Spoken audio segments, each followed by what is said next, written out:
Hai, salam sejahtera. Nama saya Harida. Saya adalah pengasas untuk Defend People's Rights Group. Okey, tujuan video ni saya nak buat satu pertanyaan kepada pengarah Mahkamah Negeri Sembilan mengenai satu status kes mahkamah. Kerana kes ini saya syak mungkin tidak wujud polis memberi nombor-nombor yang palsu untuk kes ini. Okey. Walaupun ini adalah satu pertanyaan kepada pengarah Mahkamah Negeri Sembilan, saya membuatkan pembentangan di social media sebab saya nak rakyat tahu keadaan sistem keadilan di negara ini. Okey. Aduan ni bukan pasal satu video ni, ini adalah video yang berkaitan dengan video-video yang saya sebelum ni yang bertajuk kesalahan OCPD Seremban dan Ketua Bahagian Siasatan Jenayah IPD Seremban. Okey. So video tu saya dah buat dua bahagian. Okey. Aduan ni adalah berkaitan dengan aduan-aduan yang sebelum tu lah. Okey. Yang mana ada satu tertuduh bernama Muhammad Syahdan bin Abdullah, jiran saya, yang membuat gangguan ketenteraman awam bertahun-tahun dan polis gagal untuk mengambil tindakan wajar terhadap dia, menyebabkan dia masih membuat gangguan ketenteraman awam sehingga beberapa jiran saya pindah. Okey. Okey, yang kes ini pula tahun 2016 kononnya polis memberitahu saya Syahdan telah didakwa untuk salah satu aduan kami terhadap dia. Okey. Apabila saya buat carian pada baru-baru ni, didapati nombor tu tak wujud. Okey. Jadi itu yang mencurigakan terhadap pihak polis dan pihak pendakwaan sama ada mereka telah completely menipu. Yang mana kes yang tidak wujud, mereka menipu, kononnya dah file kes, Syahdan telah dihukum sebagainya. Jadi saya tulis kepada Ketua Bahagian Siasatan Jenayah IPD Seremban, tak ada jawapan. Saya tulis kepada OCPD Seremban, tak ada jawapan. Dan saya buat aduan dan pertanyaan sebelum ni kepada Ketua Polis Negeri Sembilan dan juga pengarah Mahkamah Seremban, di mana OCPD Seremban telah mengatakan nombor kes mahkamah bagi sesuatu laporan polis harus diberi oleh mahkamah itu sendiri. Itu yang saya tanya kepada pengarah Mahkamah Negeri Sembilan sebelum ni. Saya dah terima jawapan mengatakan pihak mereka tidak boleh buat carian melalui laporan polis untuk mengenal pasti satu kes mahkamah. Okey. Saya rasa jawapan tu agak logik lah. Okey, menggunakan police report sebagai reference mereka nak cari, saya rasa tak boleh lah. Okey. Dan dengan itu boleh dikatakan OCPD Seremban dah beri satu jawapan yang mencurigakan, menipu. Okey. Dan pihak Ketua Polis Negeri Sembilan pula degil dan tak jawab. Untuk saya bagi 2 minggu masa, dia tak jawab. Okey.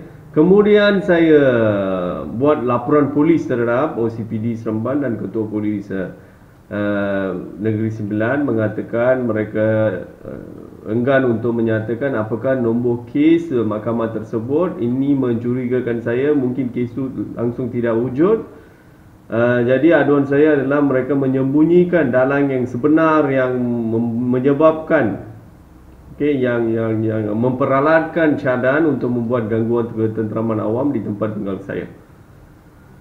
Okey, dan lepas laporan polis tu, saya telah terima panggilan daripada IO kes yang panggil saya, mengatakan ada sedikit kesilapan nombor yang sebelum tu mereka bagi.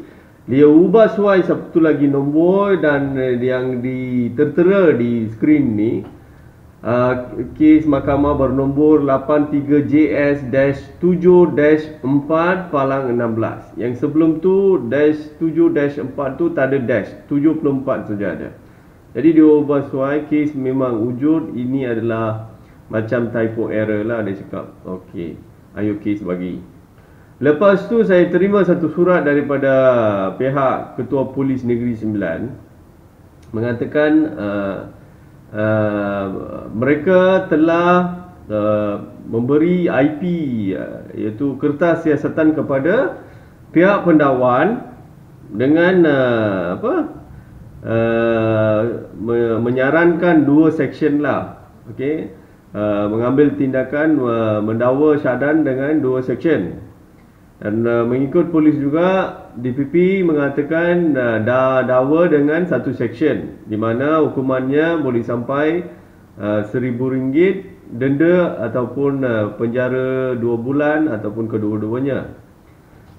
Okey, dengan itu tarikh surat tu pula mereka letak 21 hari bulan, iaitu sebelum 2 minggu yang saya bagi untuk reply tu tamat. Okey, saya tak percaya pasal 22 hari bulan saya call PA Ketua Polis Negeri Sembilan dan PA beliau mengatakan masih dalam tindakan, belum reply apa-apa lagi.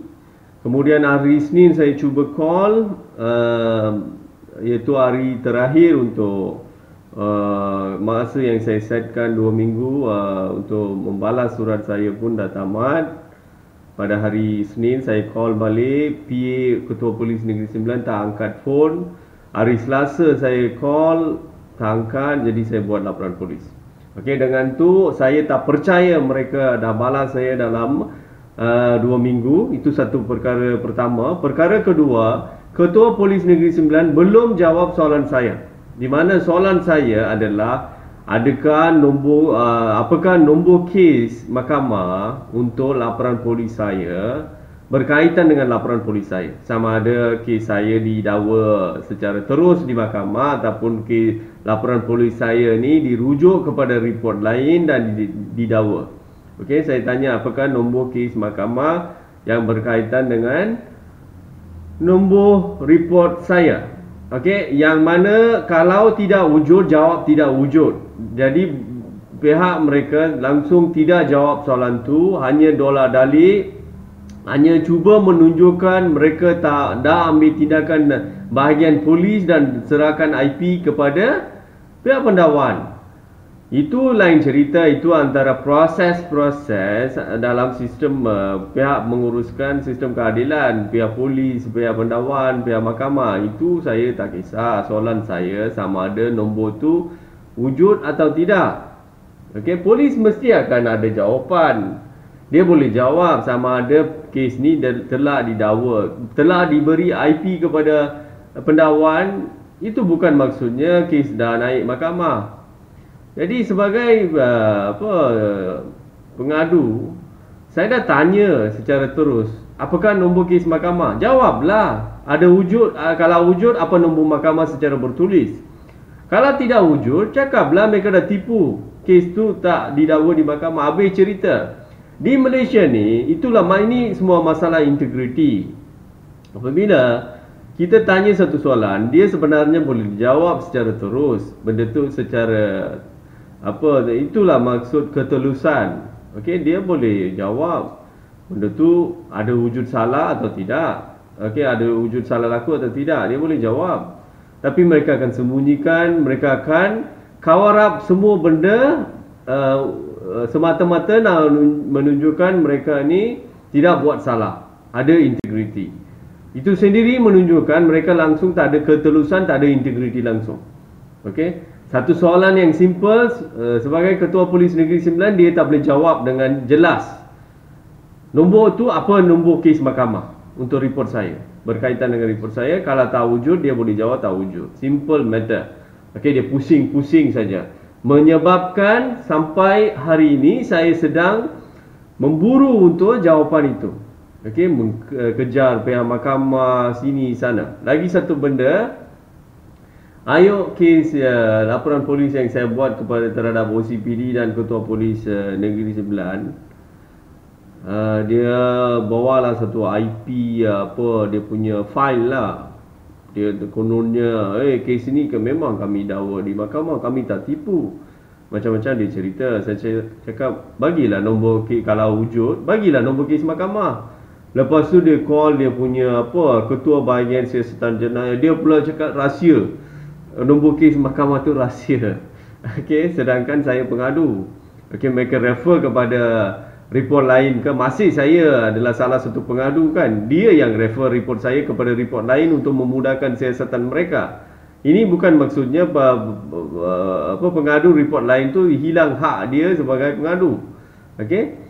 Lagi satu perkara, dekat website kehakiman kita boleh tengok senarai kausa di mana semua senarai kes mahkamah, siapa yang dituduh, semua kita boleh nampak di website kehakiman. Mana boleh satu nombor kes mahkamah tu rahsia. Apabila sudah kita boleh, siapa-siapa boleh nampak di website kehakiman, itu satu perkara lah. Lepas tu saya bagi tahu, kalau cakap kes wujud dan enggan untuk memberi nombor kes mahkamah, saya akan buat aduan membawa aduan ni kepada Ketua Polis Negara.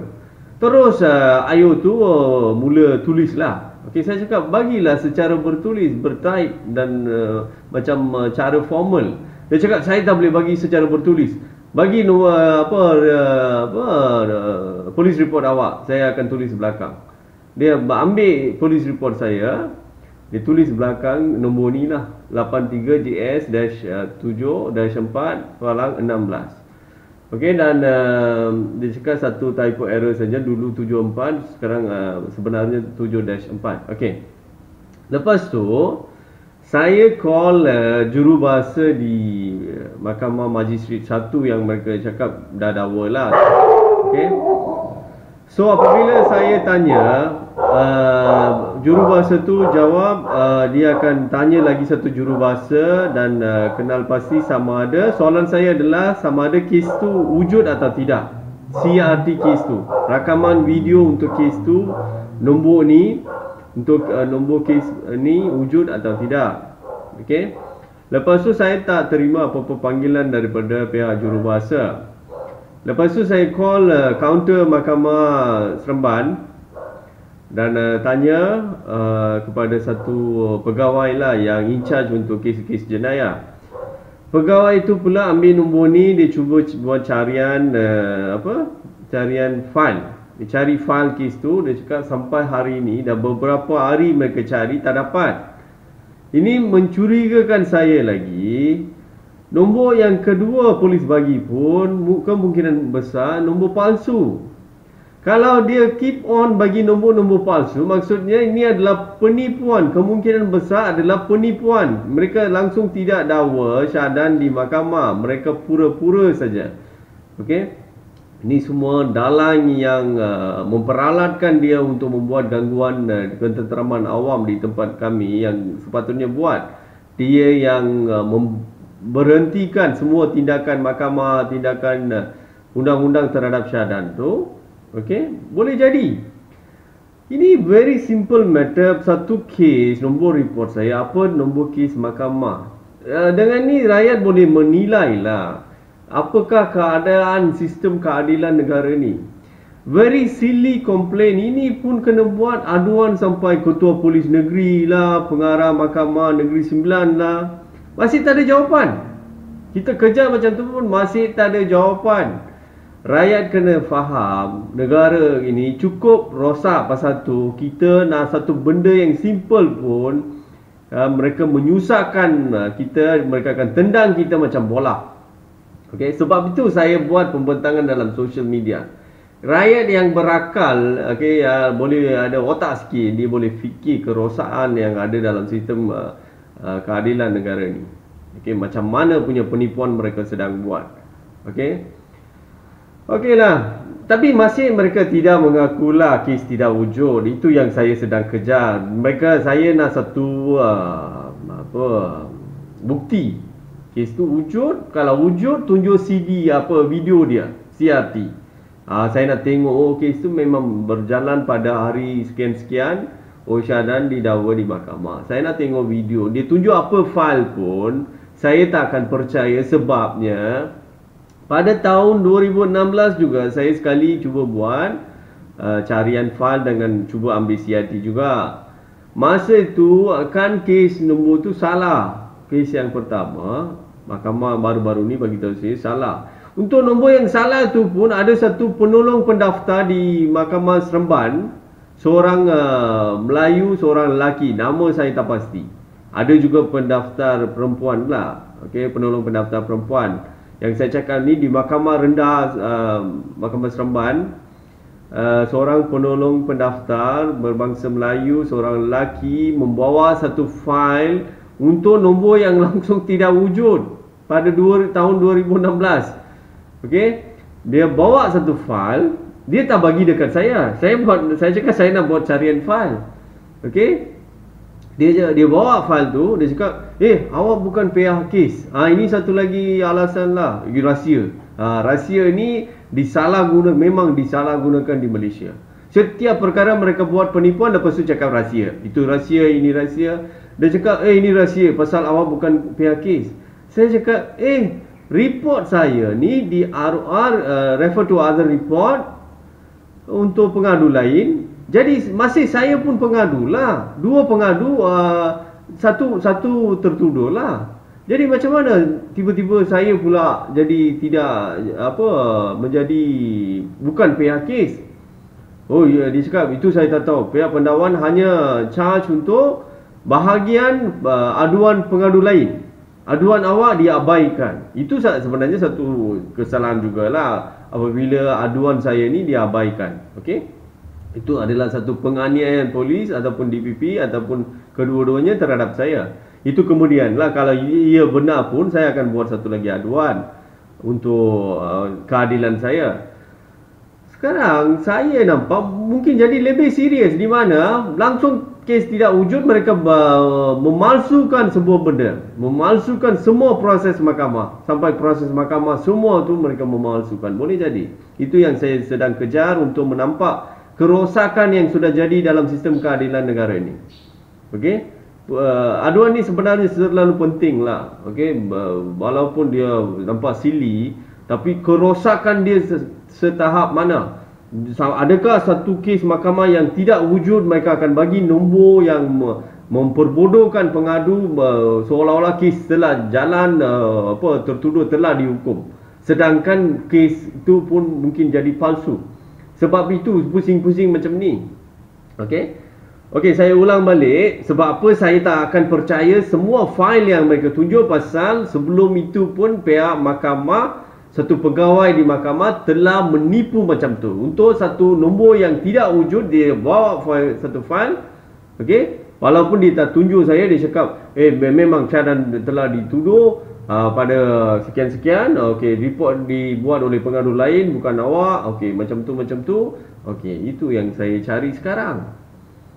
Jadi nombor ini pun memang awak boleh buka satu file dan letak apa-apa kertas dalam tu berkaitan dengan kes ini, report kami ke apa ke.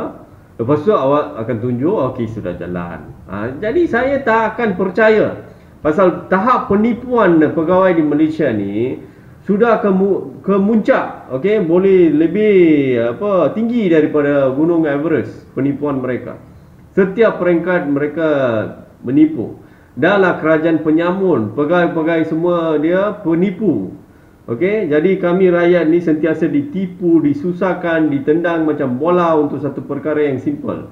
Okey, untuk menuntut keadilan kami akan dipusing-pusing. Kalau perlu mereka akan jadikan kami pula tertuduh. Ini pun polis dah buat dah. Okey, jadi sampai tahap ni saya cuba dapat melalui jurubahasa, melalui kaunter, saya tidak diberi jawapan sama ada kes tu wujud atau tidak. Jadi saya bawa pertanyaan ini kepada pengarah Mahkamah Negeri Sembilan untuk satu jawapan yang jelas. Okey, berikut adalah soalan-soalan saya. Okey, adakah nombor ni 83JS-7-4-16 ini wujud atau tidak? Itu adalah soalan pertama. Kalau tidak wujud, cuba cari juga yang belakang tu 16 tu, cuba cari 2016. Pasal saya nampak semua kes mahkamah ujung dia ada 2000 apa tahun dia. Yang polis tulis 16 saja. Cuba cari dua-dua ni dengan ujung dia 16 dengan ujung dia 2016. Okey, katakan nombor ni tidak wujud. Okey. Ataupun wujud. Nombor ni katakan wujud. Okey.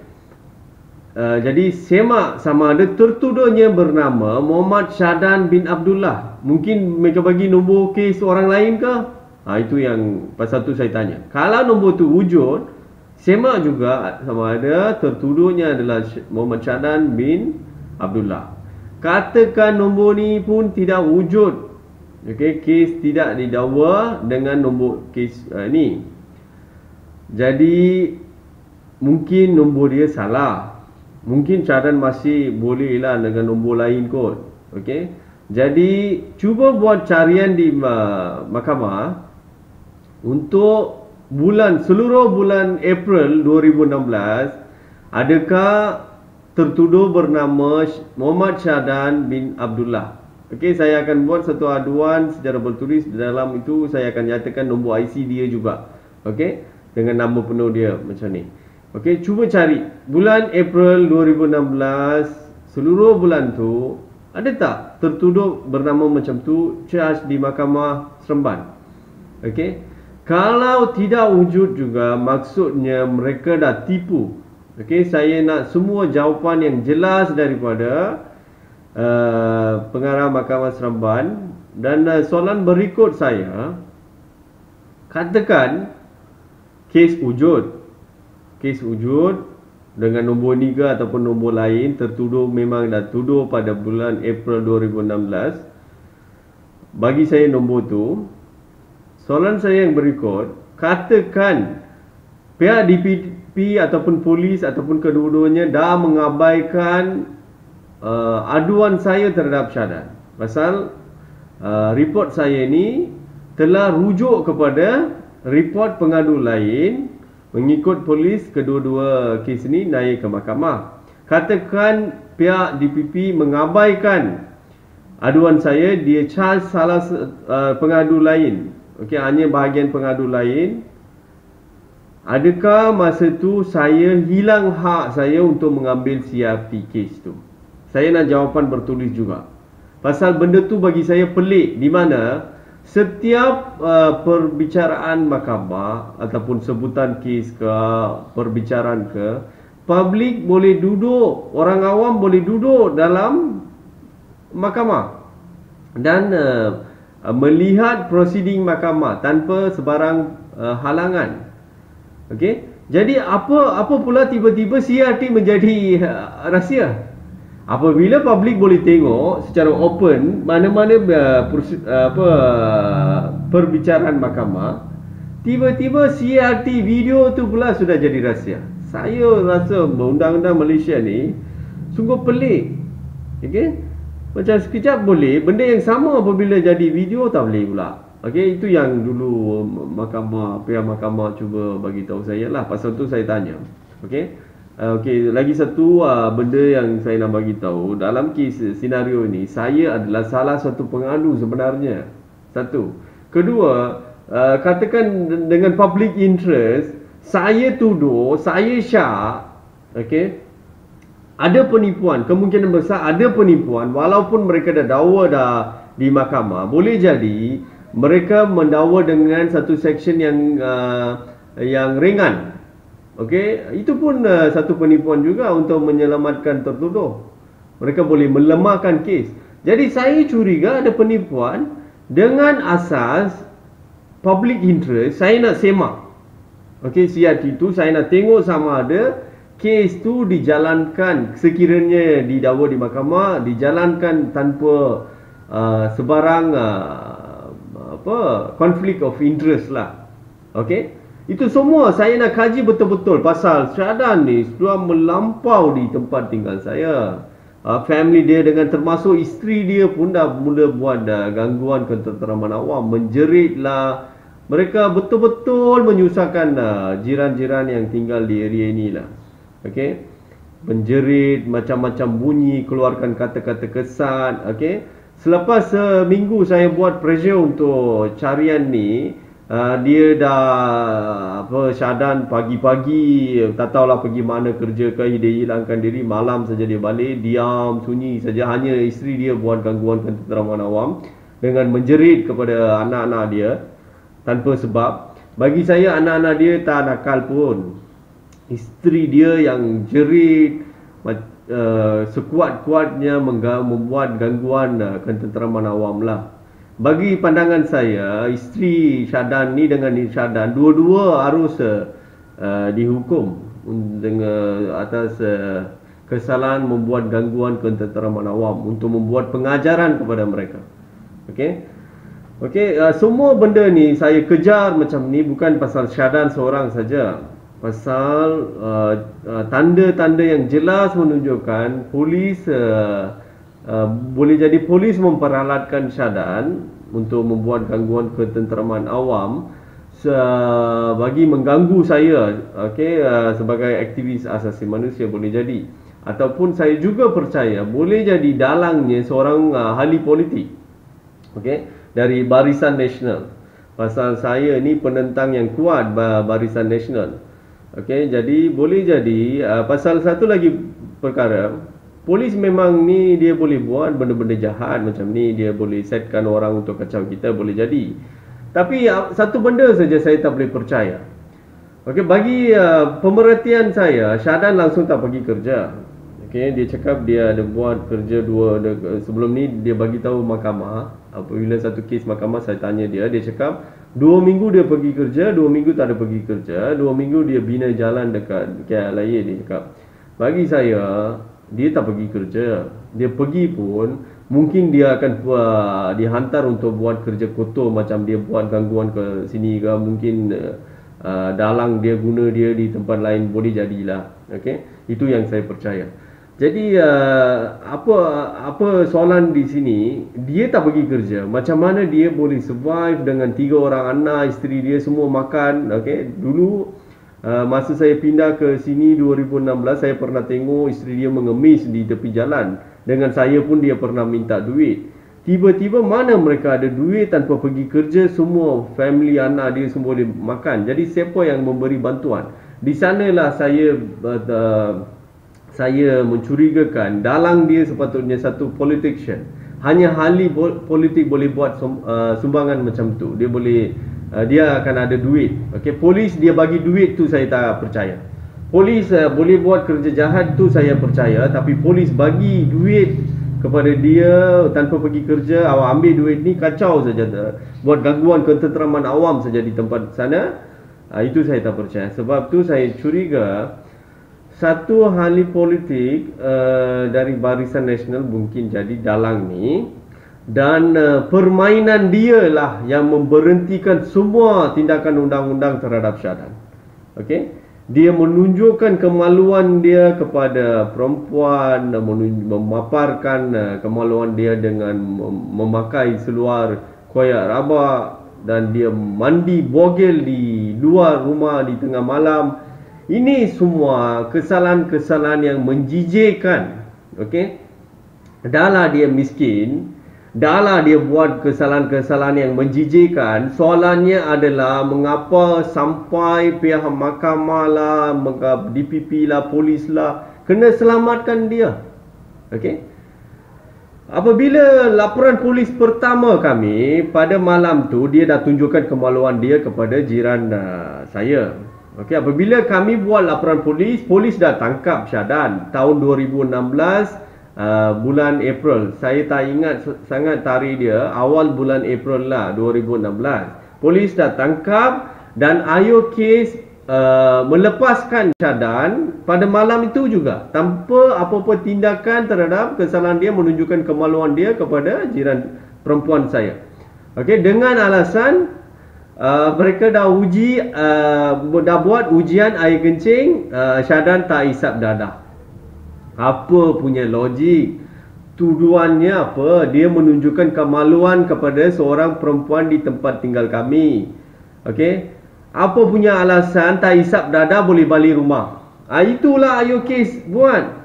The next day dia datang, dia ganggu saya. Masa itulah saya buat laporan polis, saya bagi pressure pasal dia memprovok saya mengeluarkan kata-kata kelucaan melampau berunsur seksual, mengkaitkan mak saya dengan anjing peliharaan saya. Dia buat ugutan jenayah. Semua tu saya dah rakam dan bagi kepada polis. Okey? Dan itulah mereka cakap dah charge Syadan. Okey? Untuk dua-dua kes. Itu pun mereka sekarang bagi tahu aduan saya diabaikan. Jadi Syadan membuat ugutan jenayah, okey, provoke saya. Bayangkan kita sebagai manusia, apabila seorang marah kita dengan kata-kata kesat yang berunsur seksual mengkaitkan mak kita dengan kita, macam mana kemarahan kita tu? Okey?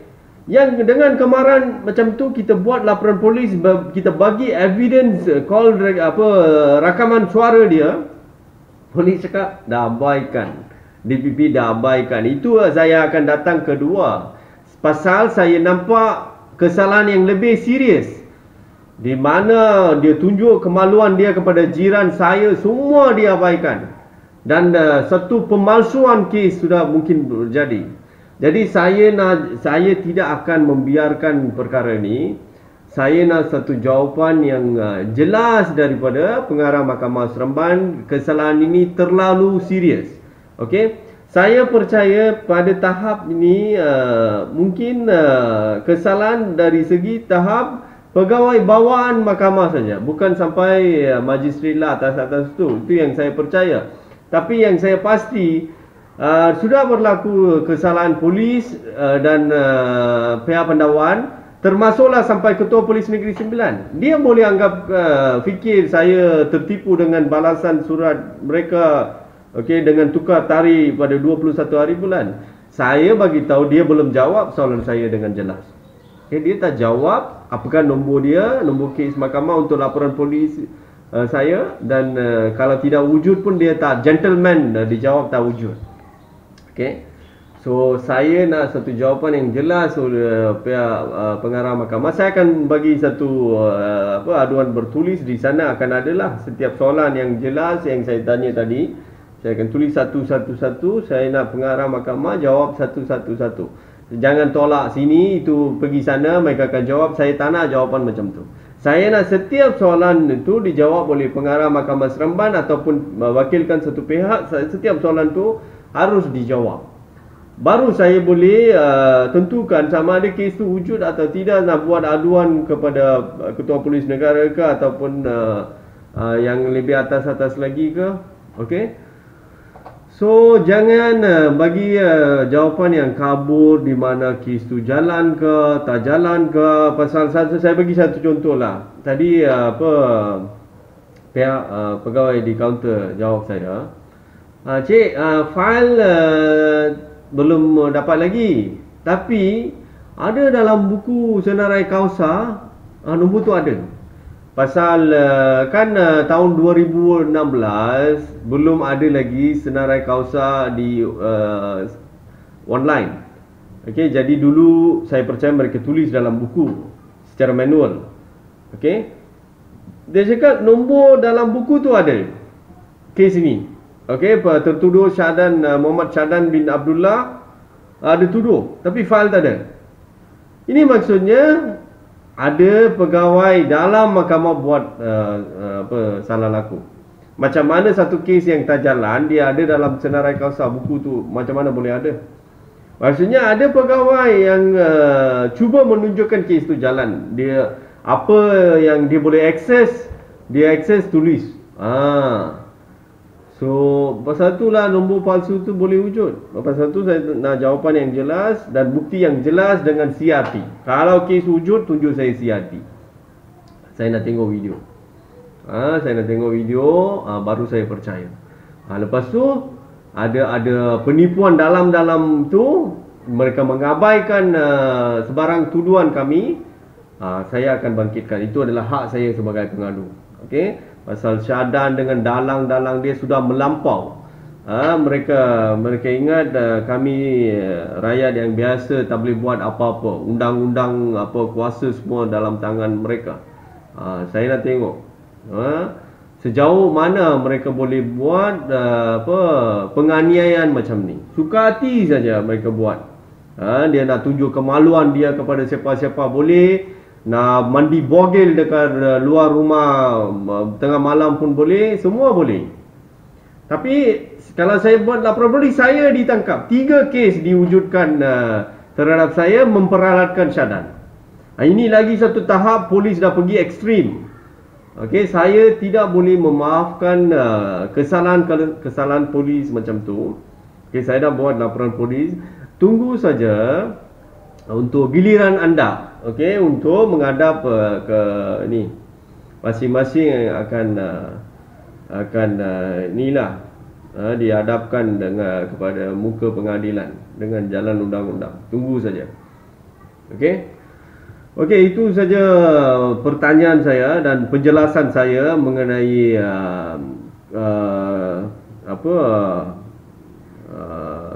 kerosakan dan